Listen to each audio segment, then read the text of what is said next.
Live from New Delhi, you're watching DD India News Hour, India's voice to the world. I'm Mark Lynn. Coming up in the next hour. High-level meeting underway at Home Minister Amit Shah's residence following the dastardly blast in Delhi. Intelligence and police chiefs attend this meeting. Delhi blast case registered under the Unlawful Activities Prevention Act and the Explosives Act. Government takes a stern stand on the blast. Defence Minister Rajnath Singh assures the nation that those responsible for this tragedy will not be spared under any circumstance.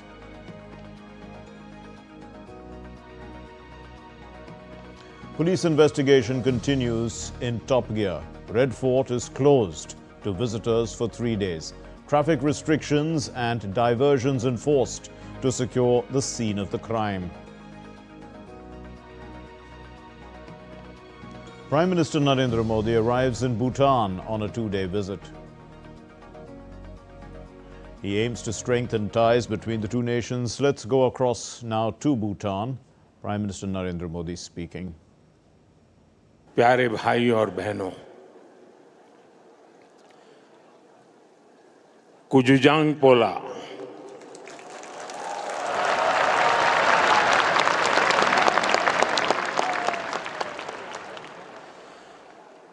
आज का दिन भूटान के लिए,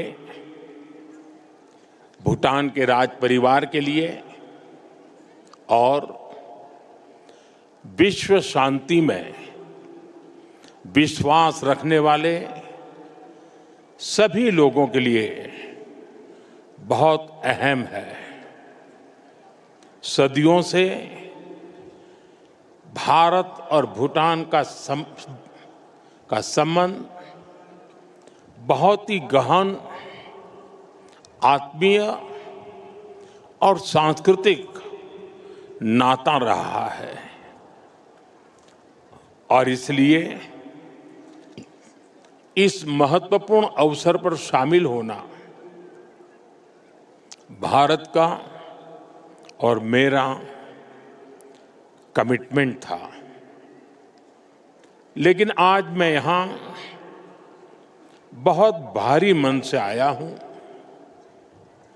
कल शाम दिल्ली में हुई भयावह घटना ने सभी के मन को व्यथित कर दिया है। मैं पीड़ित परिवारों का दुख समझता हूं। आज पूरा देश उनके साथ खड़ा है। मैं कल रात भर इस घटना की जांच में जुटी सभी एजेंसियों के साथ, सभी महत्वपूर्ण लोगों के साथ संपर्क में था, विचार विमर्श चलता था, जानकारियों के तार जोड़े जा रहे थे। हमारी एजेंसियां इस षड्यंत्र की तह तक जाएगी। इसके पीछे के षड्यंत्रकारियों को बख्शा नहीं जाएगा। All those responsible will be brought to justice.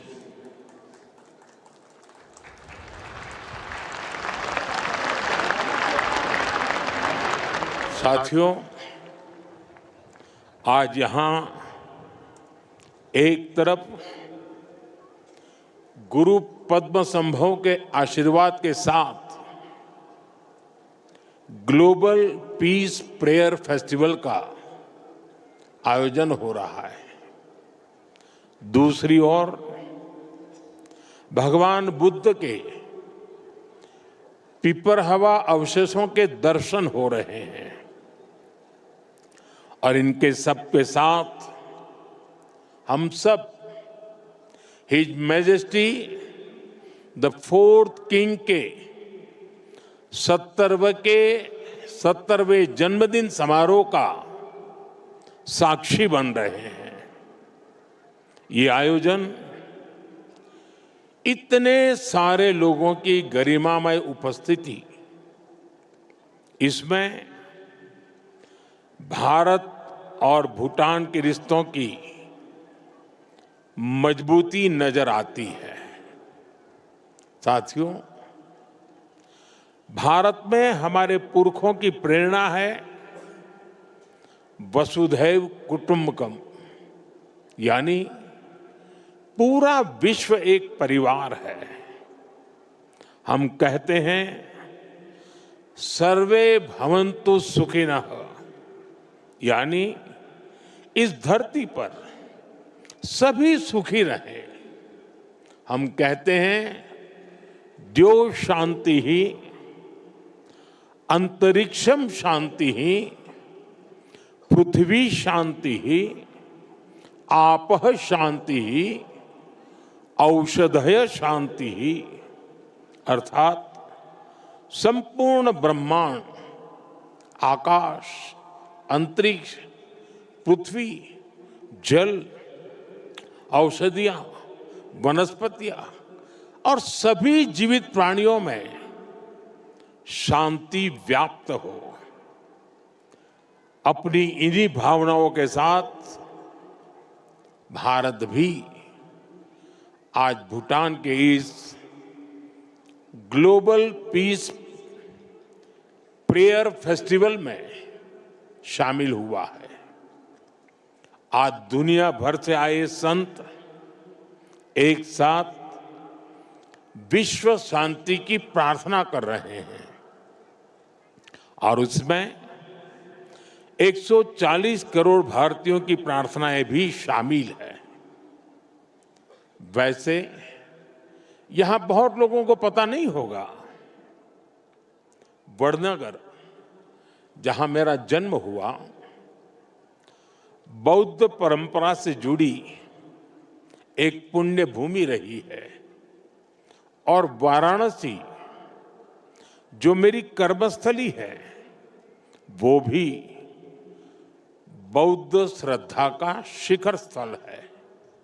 इसलिए इस समारोह में आना विशेष है। मेरी प्रार्थना है कि शांति का ये दीप भूटान के, विश्व के हर घर को आलोकित करे। साथियों, भूटान के his majesty the fourth king का, उनका जीवन विजडम, सिंप्लिसिटी, करेज और राष्ट्र के प्रति सेल्फलेस सर्विस का संगम है। उन्होंने 16 वर्ष की बहुत छोटी आयु में ही बड़ी जिम्मेदारी संभाली, अपने देश को एक पिता जैसा स्नेह दिया और अपने देश को एक विजन के साथ आगे बढ़ाया। 34 वर्षों के अपने शासनकाल में उन्होंने भूटान की विरासत और विकास दोनों को साथ लेकर चले। भूटान में लोकतांत्रिक व्यवस्थाओं की स्थापना से लेकर बॉर्डर एरिया में शांति स्थापना कराने तक हिज मैजेस्टी ने एक निर्णायक भूमिका निभाई। आपने ग्रॉस नेशनल हैप्पीनेस का जो विचार दिया है, वो आज पूरी दुनिया में ग्रोथ को डिफाइन करने का एक अहम पैरामीटर बन चुका है। आपने दिखाया है कि नेशन बिल्डिंग केवल जीडीपी से नहीं, बल्कि मानवता की भलाई से होती है। साथियों, भारत और भूटान की फ्रेंडशिप को मजबूती देने में भी उनका बहुत बड़ा योगदान रहा है। आपने जो नींव रखी है, उस पर हम दोनों देशों की मित्रता निरंतर फल फूल रही है। मैं सभी भारतीयों की तरफ से हिज मैजेस्टी को अनेक अनेक शुभकामनाएं देता हूं और उनके बेहतर स्वास्थ्य और दीर्घायु होने की कामना करता हूं। साथियों, भारत और भूटान सिर्फ सीमाओं से नहीं, संस्कृतियों से भी जुड़े हैं।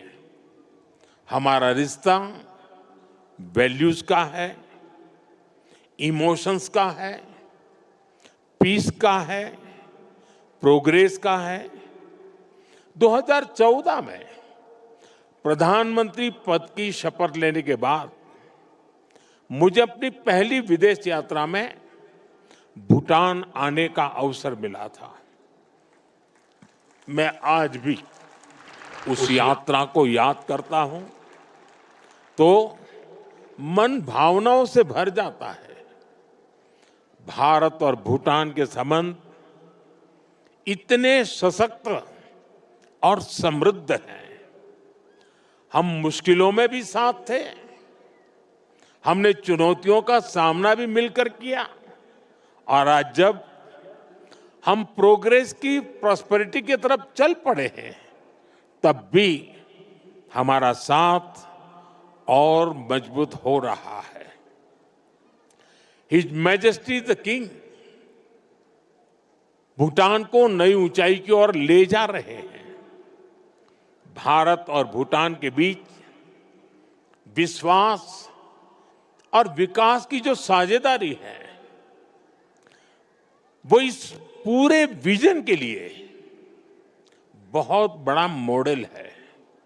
साथियों, आज जब हम दोनों देश तेजी से आगे बढ़ रहे हैं, तो इस ग्रोथ को हमारी एनर्जी पार्टनरशिप और गति दे रही है। भारत भूटान हाइड्रो पावर साझेदारी की नींव भी his majesty the fourth king के नेतृत्व में रखी गई थी।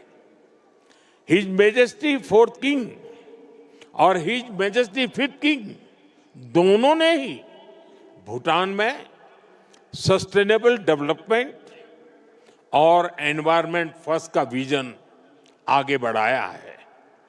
आपके इसी विजन की नींव पर आज भूटान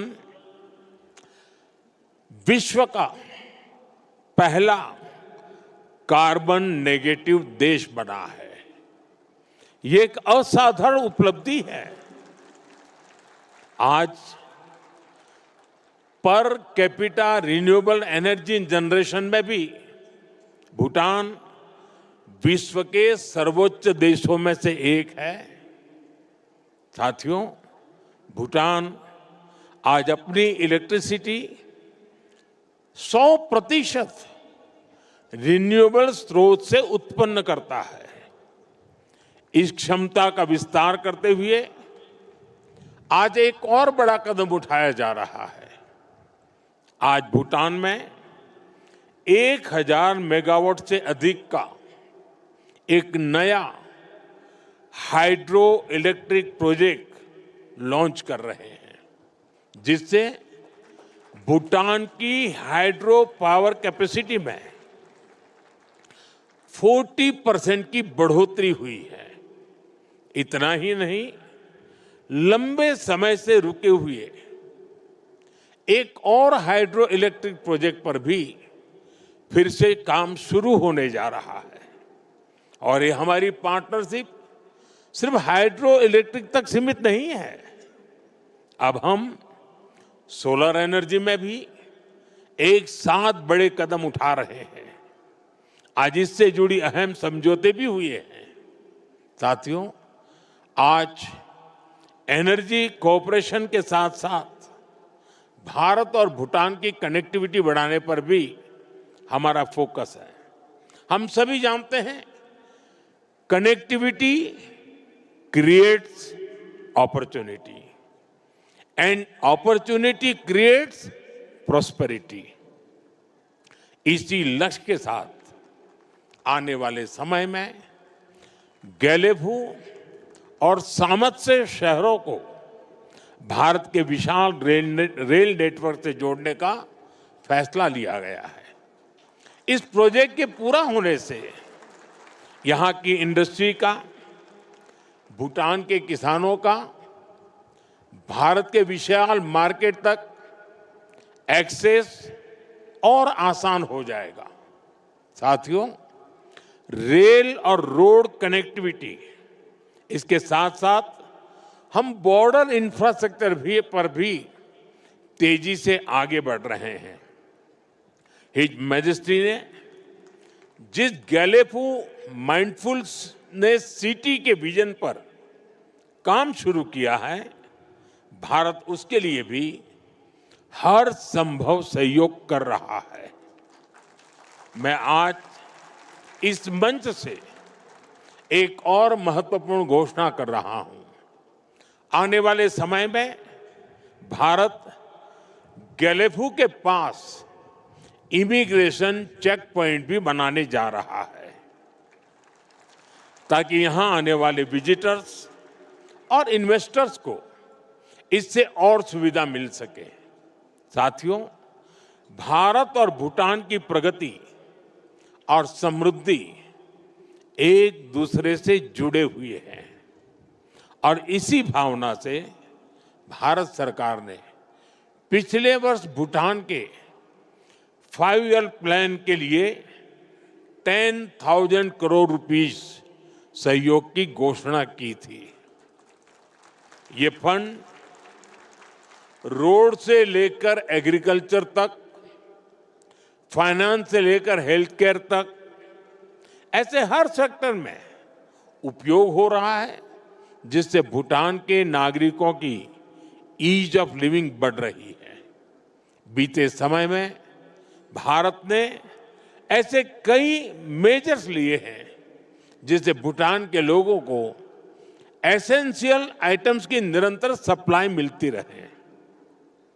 और अब तो यहां यूपीआई पेमेंट्स की सुविधा का भी विस्तार हो रहा है। हम इस दिशा में भी काम कर रहे हैं कि भूटान के नागरिकों को भी भारत आने पर यूपीआई सुविधा मिले। साथियों, भारत और भूटान के बीच की इस मजबूत पार्टनरशिप का सबसे ज्यादा फायदा हमारे यूथ को हो रहा है। His majesty national service voluntary service और इनोवेशन को लेकर बेहतरीन काम कर रहे हैं और हिज मैजेस्टी का यूथ को एम्पावर करने का जो विजन है, उन्हें टेक एनेबल बनाने की जो सोच है, उससे भूटान का युवा बहुत बड़े लेवल पर इंस्पायर हो रहा है। Education, innovation, skill development, sports, space, culture, ऐसे अनेक सेक्टर्स पे भारत भूटान के युवाओं के बीच सहयोग बढ़ रहा है।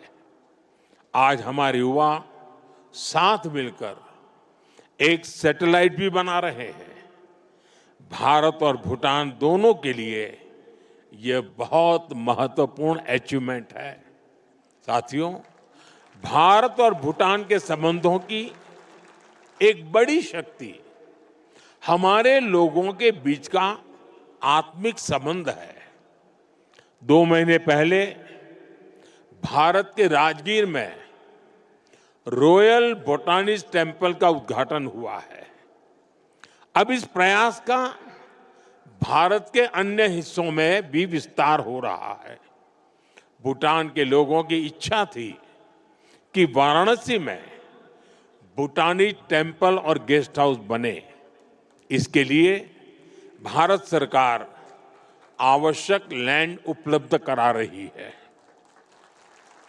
इन टेम्पल्स के द्वारा अपने बहुमूल्य और ऐतिहासिक संबंधों को, सांस्कृतिक संबंधों को और सुदृढ़ बना रहे हैं। साथियों, मेरी कामना है भारत और भूटान पीस, प्रॉस्पेरिटी और शेयर्ड प्रोग्रेस के रास्ते पर ऐसे ही चलते रहे। भगवान बुद्ध और गुरु रिनपोछे का आशीर्वाद हम दोनों देशों पर बना रहे। आप सभी का फिर से बहुत बहुत आभार। धन्यवाद। Well, that was Prime Minister Narendra Modi addressing a gathering in Thimphu, and he talked about, he started his speech saying that he was committed to this event in Bhutan, but he comes there with a heavy heart because of the incident that took place in Delhi, and he said that he's sad and he understands that the pain of the families who were involved with, who are victims of this incident. He said that he was in touch with all agencies and that, all the agencies are getting to the bottom of this terror attack, and that he spoke in English and said that all those responsible will be brought to justice. Now, then coming to the event of the day, he talked about the fourth king's birthday and how it strengthened the bonds of friendship between India and Bhutan. The fourth king had ruled for 34 years, and the Prime Minister had many words of praise for the fourth king. Also, the Prime Minister had spoken about Vasudhaiva Kutumbakam and India's philosophy, and how Bhutan as a nation, which is a carbon negative nation, has always been one of those nations which has understood biodiversity. And Prime Minister talked about biodiversity and its commitment to peace, and about the global peace prayer, and how India has 1.41 crore people who are, 1.41 billion people who would be interested in making this prayer, who are making this prayer as well along with the world. He spoke about gross national happiness, which is the contribution of the fourth king, which has now transformed the way people look at the measurement of a country's happiness or gross national product. And he spoke about hydropower and also the various areas with which India and Bhutan are cooperating, especially in the energy sector and in connectivity in the future. There's going to be hydropower, there's solar power, there's energy cooperation, connectivity, and it's creating opportunity, and opportunity creates prosperity, is what the Prime Minister said. We'll bring you more inputs about the Prime Minister's visit to Bhutan, but let's continue with the news here on DD India. Now, a high-intensity explosion ripped through a slow-moving car at a traffic signal near Delhi's Red Fort metro station on Monday evening, killing at least 8 people and injuring several others. Delhi police on Tuesday registered a case under Section 1618 of the Unlawful Activities Prevention Act and various sections of the Explosives Act and the Bharatiya Nyaya Sanhita at the Kotwali police station. The Delhi Fire Services received a call regarding the explosion near the metro station Gate 1 at around 1852 IST. कोतवाली थाने के अंदर FIR दर्ज कर ली गई है। उसके अंदर UPA explosives act भारतीय न्याय संहिता की धाराओं के तहत ये मुकदमा दर्ज किया गया है। सीन ऑफ क्राइम देख रहे हैं। सीन ऑफ क्राइम के ऊपर फॉरेंसिक साइंस की एफएसएल की टीम भी है। उसके अलावा और भी स्पेशलाइज्ड एजेंसीज की, दिल्ली पुलिस की टीम भी है, एनएसजी की टीम भी है, जो पूरे सीन ऑफ क्राइम को यहाँ पे एग्जामिन कर रही हैं, आसपास के इलाके को भी एग्जामिन कर रही हैं, और जो भी इसकी इन्वेस्टिगेशन के लिए ज़रूरी एविडेंसेज और ट्रेसेज हैं वो सारे कलेक्ट किए जा रहे हैं। The blast took place in a slow-moving car, following which several other vehicles also caught fire and sustained damage in the explosion.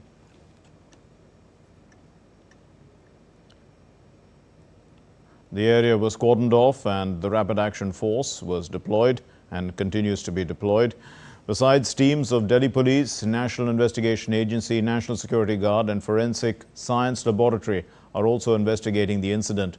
No terror outfit has so far claimed responsibility for this attack. India's Home Minister Amit Shah is chairing a high-level security meeting on the blast with top security officials, the Home Secretary, Intelligence Bureau Chief Delhi Police Commissioner and NIA Chief, besides other senior officials, are attending this meeting.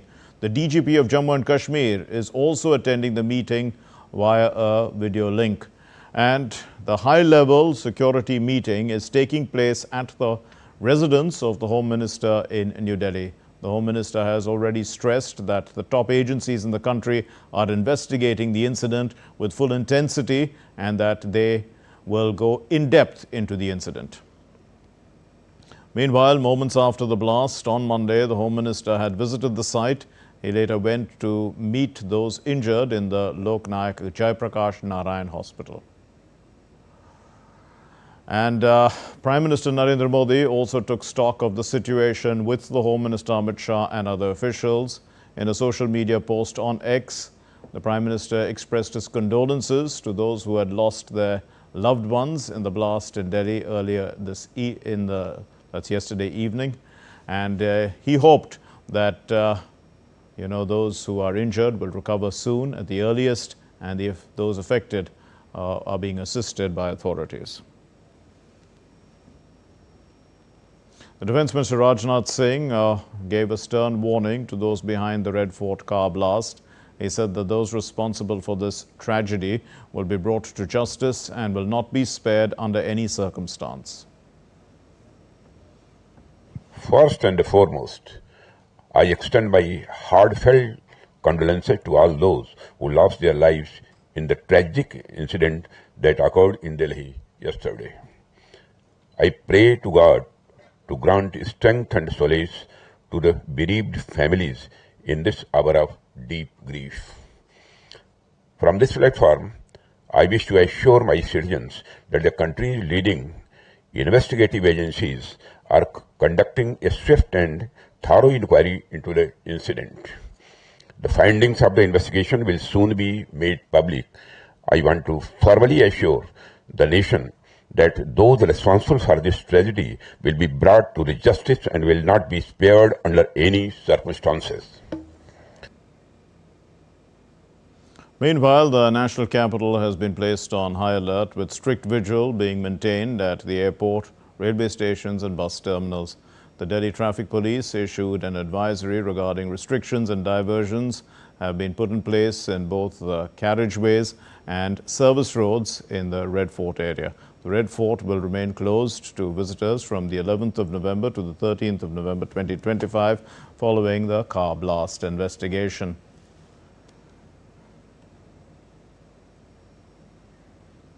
And DD India's Kriti Vadera is now joining us from outside the residence of the Home Minister Amit Shah. Kriti, what update can you give us about the meeting that's taking place in the Home Minister's residence?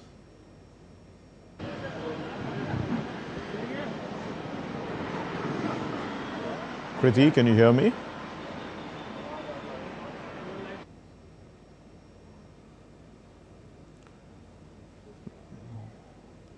Well, looks like we haven't established an audio link with Kriti, but we'll get back to her. Up on your screen is now exclusive CCTV footage of the white I-20 car that was moments before the blast. The police is now going through this CCTV footage from nearby roads as well and parking toll plazas. The footage is being closely examined to determine the route of this car, the route and who brought the car, who brought this vehicle to the parking area and entered and exited the car, and who drove it out. All these things are being investigated. Investigators are also tracing the vehicle's full route, where it originated, how it reached the Red Fort parking, how it later proceeded towards the traffic signal located directly in front of the monument. Now, they're also questioning locals. They're asking eyewitnesses to share information about any suspicious activity in the lead up to the incident. And a mobile dump data also is being gathered and investigated. Following the explosion, the cause of which was yet to be disclosed by the police, a nationwide alert has been sounded, leading to enhanced security in crowded areas. The Indian states of Maharashtra, West Bengal, Rajasthan, Haryana, Punjab, Hyderabad, Uttar Pradesh, Gujarat and Uttarakhand are on high alert. And so is Bihar, which is going to the polls today, voting for the second phase and final phase of their polling. Now, authorities in Kerala have also directed the police to strengthen security across the state. Earlier, the Jammu and Kashmir police on Monday busted an interstate and transnational terror module. They arrested 7 people. They seized 2,900 kilograms of possible ammonium nitrate. This is in the past 15 days. And of the total recovery, 360 kilograms of ammonium nitrate was recovered from the house of a doctor in Haryana's Faridabad. Timers with batteries, arms, ammunition, including assault rifles and walkie-talkies, were also recovered.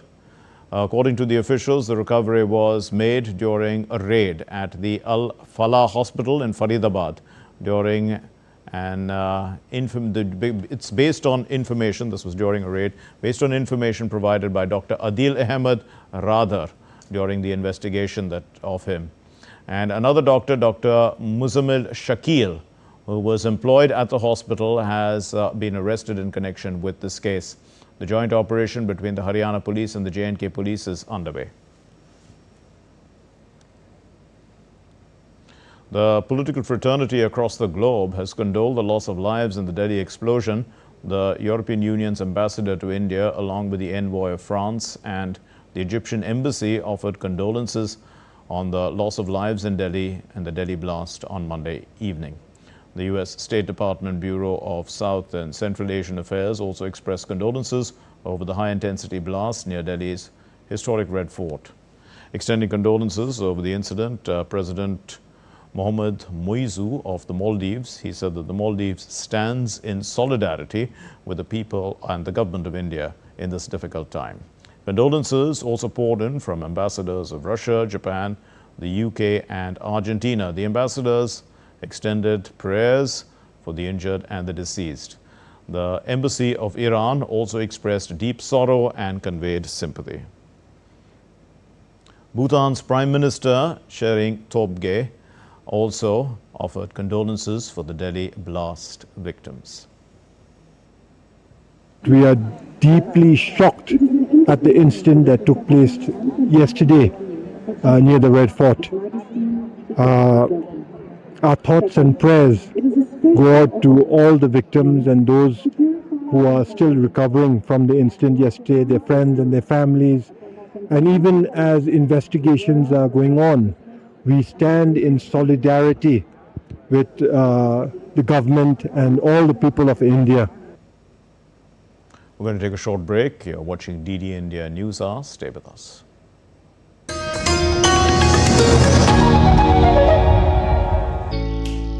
Jharkhand will mesmerize you with majestic nature, rich heritage and colorful culture. Johar. Johar. It fits perfectly. Thank you.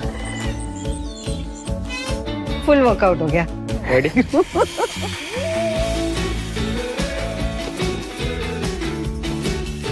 Postcards from Jharkhand on National Geographic.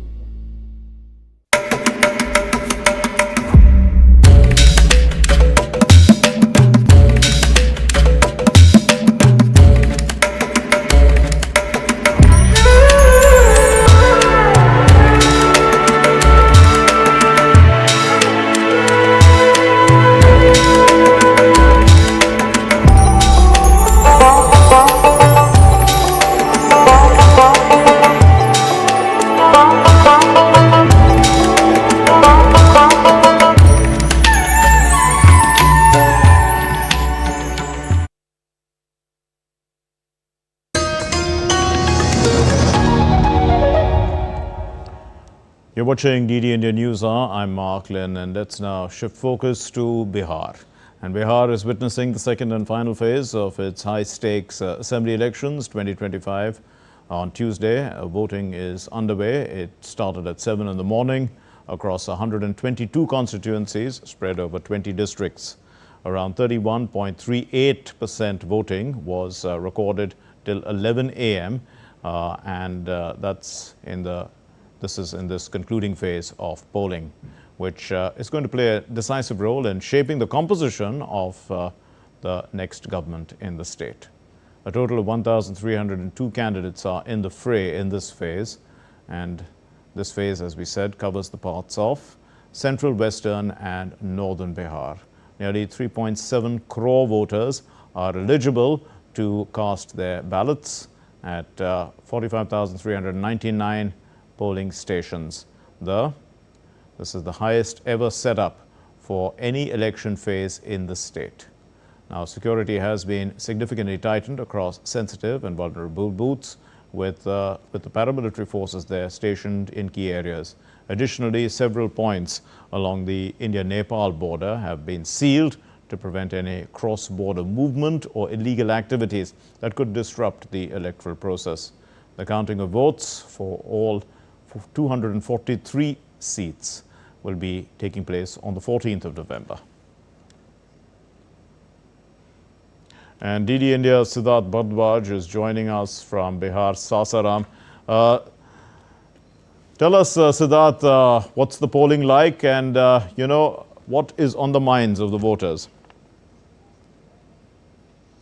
Hi Mark, I am in Noka Assembly constituency of Rohtas district, and you can see behind me the large number of queues and how in a systematic order the voting is taking place. I'll request my camera person to actually show our viewers that the long queues of the people who are there, who are waiting for their number to cast their vote, and since 7 a.m. they are coming here in the Noka Assembly constituency, and which certainly goes on to show that how keen people are to vote and how aware they have become. We can see this from the record voter turnout from the first phase of the assembly election, which was somewhere about above 65 plus percentage, and as of now at 11 a.m. you also told our viewers that the voting percentage was 38.38 as per the data of Election Commission till 11 a.m. and you can see the record number of participation from the women voters as well. I would like to request my camera person to actually pan the camera here. You can see the women here are participating. Women here are coming and in large numbers and voting. This certainly also on the other hand goes on to show that how aware women are, and more women participation and more women participation since 7 a.m. here, and the Election Commission of India, Mark, is leaving no stone unturned to make sure that these elections go in a very streamlined manner. And as part of the security, there is webcasting on every polling booth. You've just told our viewers that in the second phase of Bihar there are about 45,399 polling booths, and on every polling booth there is webcasting for the real-time monitoring. Apart from that, there is an additional deployment of security forces, and people are not even allowed to carry their smartphones inside the polling booth. They have to submit their smartphones outside. So this is the kind of arrangement, arrangement the Election Commission of India has done. And also when you see there the voting, the systematic voting which is taking place, this goes on to show that, how the Election Commission of India has made the arrangements for this systematic voting. People are there calmly waiting for the numbers, and this is what, we expect here. There's a peaceful voting going on, Mark, and the environment, the atmosphere is electric and at the same time is calm. With the same pace, if we go by the same pace, the voting percentage of 11 a.m., which is 31.3%, it might cross the voting in the first phase as well, which again goes on to show how aware people are here in the state and how excited they are for the second phase of the assembly polls, Mark. You may see here, there's a massive number of women participation. They are here in the queue. The queue is not ending. It is getting more and more since 7 a.m. and that is the scene since 7 a.m. So you can see, people collectively are coming and they are now understanding Right. what it means to vote. Indeed. So that is something, the change that we are seeing here in the state of Bihar. And as the day will progress, clearly enthusiastic we will perhaps voter see more record number of voter turnout, Right. Mark. Absolutely, clearly enthusiastic voter turnout, and you've mentioned also about the measures, the strict measures in place of the Election Commission to ensure free and fair polling. Let's focus a little bit about that, because that is also one of the reasons why we are seeing such a high voter turnout, because of people finding it easy to come and cast their vote, and not on any intimidation. There's no threat. There's a sense of, the Prime Minister used to always call democracy a festival, and we can see that actually on election day. Right. Democracy certainly is a festival, and in a country like India, which is the world's largest democracy, Mark, I would like to show you the security arrangements, sir. I would like to request my camera person to actually show how the security arrangements are. You may see the additional forces that have been deployed here, and you also have critical polling station locations, Mark, where there are somewhere around 8,400, and wherein additional forces have been deployed, and the forces will remain more vigilant in these critical polling station locations. And you can see the security arrangement, how it is, Mark, and that is the reason why there is no intimidation. People are coming freely, they are enjoying this day, they are taking out time and coming to vote, unlike earlier Right. days. So the scenario has certainly changed, and more women participation has come in, which is certainly a game changer, which certainly goes on to show that how people are aware in the state. And these are very crucial polls, Mark, as we all know. Right. And this is the second and final phase, wherein 122 constituencies are there, and 1,302 candidates are there in the fray. Mark, and way the voting is going on, it is certainly amazing. We've been to 2-3 constituencies, and we are seeing the same scenario, the peaceful voting. Right. People are, peacefully coming and voting, and the kind of We'll systematic leave voting it which is there. happening. Thanks very it is much. actually nice and tells a lot about the development. Thank you very much, Siddharth, for a snapshot of the mood, the electoral mood currently in Bihar on the second phase of voting. Now let's go back to our top story. India's Home Minister Amit Shah is chairing a high-level security meeting on the blast with top security officers. As we said, the Home Secretary, the Intelligence Bureau Chief, the Delhi Police Commissioner, the NIA Chief, besides senior officials, are attending the meeting. DGP Jammu and Kashmir is also attending the meeting virtually. This high-level meeting is taking place at the residence of the Home Minister in New Delhi. And DD India's Kriti Vadera is joining us now with more on this meeting. Kriti, put this meeting into perspective for us, the people who are attending it, and put into context the importance of this meeting. Well, Mark, a high-level security meeting is currently underway in Delhi at Home Minister's Amit Shah's residence. Behind me is the residence of Home Minister. And since 11 a.m. in morning, a high security level meeting is underway here. Govind Mohan, the Secretary of Home Ministry, is present in the meeting, and Director for Intelligence Bureau. The central agencies, all the central agencies involved in security are present here. Director General of NIA, National Investigation Agency, is also present, and Jammu Kashmir's Director General of Police has also joined virtually this high-level security meeting here. And the Home Minister is reviewing the security, majorly the breach which has happened in yesterday's car blast at Red Fort in Delhi, and he wants to ensure that there is a proper coordination in between the central agencies and Delhi Police. Delhi Police Commissioner is also part of this high security level meeting. So the major focus of the meeting is on the coordination to ensure the major coordination between the central investigation agencies and the Delhi Police. Meanwhile, Delhi Police has been rigorously working since night on the spot of the blast, and several units of Delhi police have been deployed there, security personnel have been deployed there, and CCTV camera footage of the entire area of the vicinity around Chandni Chowk has been monitored and has been figured out. So these are the parameters, these are the measures Delhi police has taken since night. All the dumped mobile phones, the data has been retrieved. So this is how this rigorous work of Delhi police has been, in forefront since night. And here, as we get to know by the sources, that the meeting is still underway, and Home Minister Amit Shah is still in this continuation to investigate more about the blast which happened. And certainly it has been connected to the raid which happened in Faridabad the other afternoon on the same day. So there are links of the Faridabad raid and the blast happened yesterday evening at Red Fort.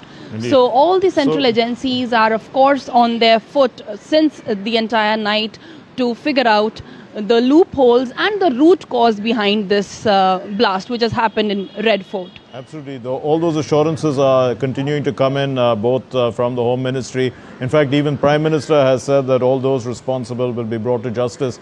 But, from the point of view of of information regarding, this module and who is responsible, all this I know is under the process of investigation, but will we be hearing, from in an official capacity from the Ministry of Home Affairs or some authoritative person in the course of time today?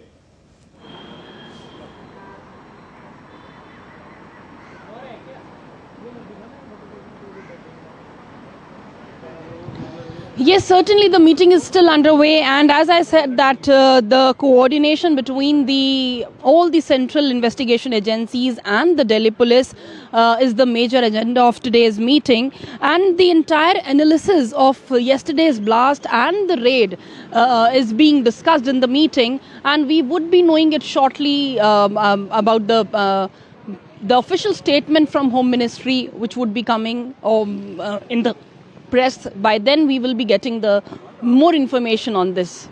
Okay, we'll leave it there. Thank you very much, Kriti Vadera. Thank you for joining us with those inputs.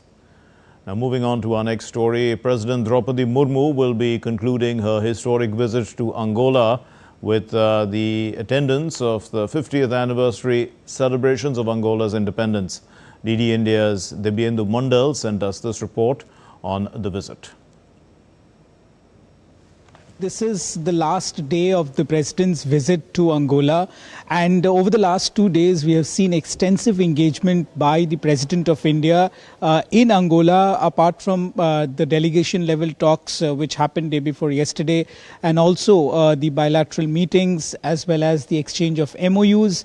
The President, in fact, yesterday in a key important event that happened in Luanda was the address to the Parliament, and of course today the celebration, in fact, the 50th celebration of Independence Day of Angola, and it is being attended by the President, which will begin shortly. So therefore, this visit, to sum it up, has achieved many new heights, redefining friendship between India and Angola.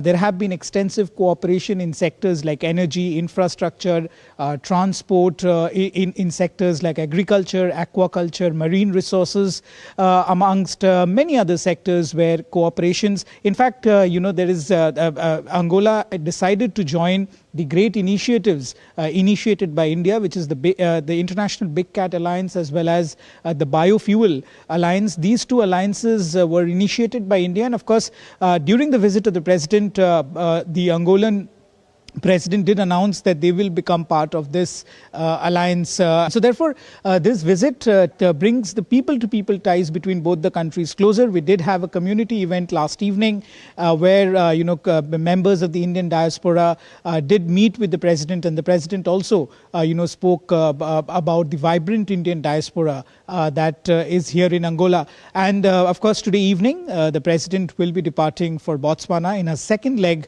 of the two-nation Africa tour, and there high-level engagements with the Botswana with her counterparts in Botswana will be undertaken over the next 2 days. So therefore, this visit has been successful, will be etched in the books of history for a successful visit of a first time ever of the Indian head of a state to Angola. Well, that was Debyendu, and as he was saying, after completing her engagements in Angola, President Murmu will be leaving for a 3-day visit to Botswana later today, and her program includes, bilateral talks with her counterpart, the President Duma Boko. She's also going to address the National Assembly of Botswana as she did in Angola, and this visit, she'll also be visiting some places of historical importance. Our correspondent Shabir Das spoke to the Indian High Commissioner to Botswana. Let's listen. The Honorable President of India is on a state visit to the Republic of Botswana, a visit that marks the new chapter in India's relationship with Africa.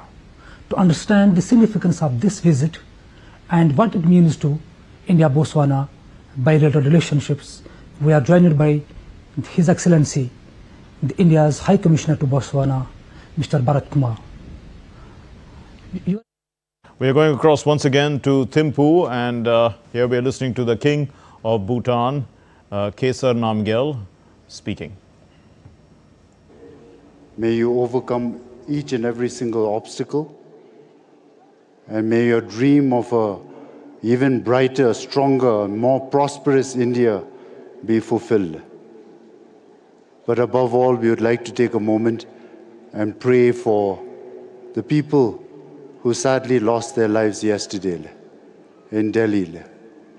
We'd like to pray for them. Las ngachigutugela.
sa so ne so de le zhe shi be ji de zhong wang ge la cha zi lo da cha den de zhao wa zong wa la yi dang nian wa se wa gun shi nian de de be be sang de yi shi zhe zhe shi de le ben song zu.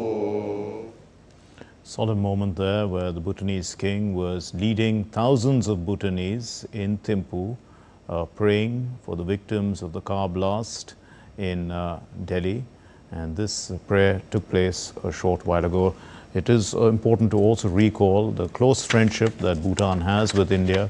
And the celebrations that are taking place in Bhutan today are for the 70th anniversary or the 70th birthday of the former king who had ruled for 34 years. And it was that king, King Jigme Singye Wangchuk, who in the year 2003 led his nation, in fact, against insurgents who were based in Bhutan, who were working against India. Many of those outfits which were responsible for terror attacks in the northeast of India, he led his nation in an operation called Operation All Clear in 2003, he himself leading from the front to wipe out those terrorist groups. That's all we have in this edition of DD India News Hour. But let's know your thoughts on the news of the day. And for those of you on the go, let's get all the latest news and updates from India and across the world on the DD India mobile app, available on both Android and iOS platforms. Scan the QR code and download it now. We'll be back with more news as it breaks here on DD India. I'm Mark Lynn from all of us here in Delhi. Thank you very much for watching DD India News Hour. Namaskar.